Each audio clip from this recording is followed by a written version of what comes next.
image of the subservient field worker embedded in the white American imagination largely overruled the sight of a black man or woman performing mainstream works composed by the great European composers.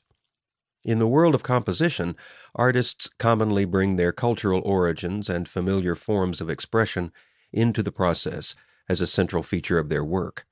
In America, this presented an additional barrier to the 19th century African American who relied upon a largely oral music and dance tradition from a continent already receiving scant respect for European style achievements. Even for the white American musicians, European bias had always inferred that the prevailing masterpieces could only come from a German, French, Italian, Spanish, or Russian composer, not a black man from a backwoods former colony. Thus, for African Americans, such a prejudice was nearly insurmountable.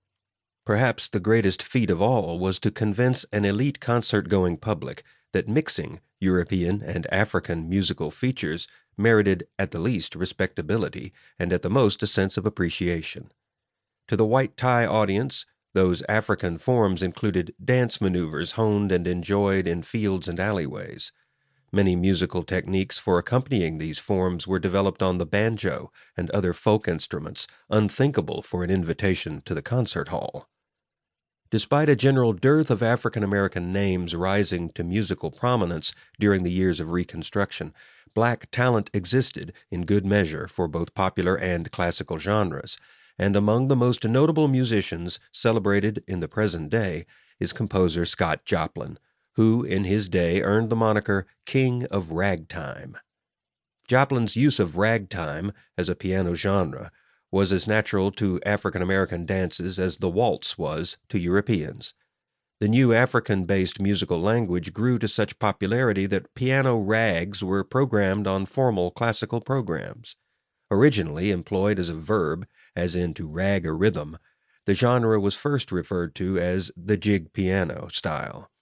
Ragtime features offbeat rhythms, a heavily accented first beat, with the left hand making fast leaps to include the harmony. Pieces of the genre are as visually distinctive as they are in sound.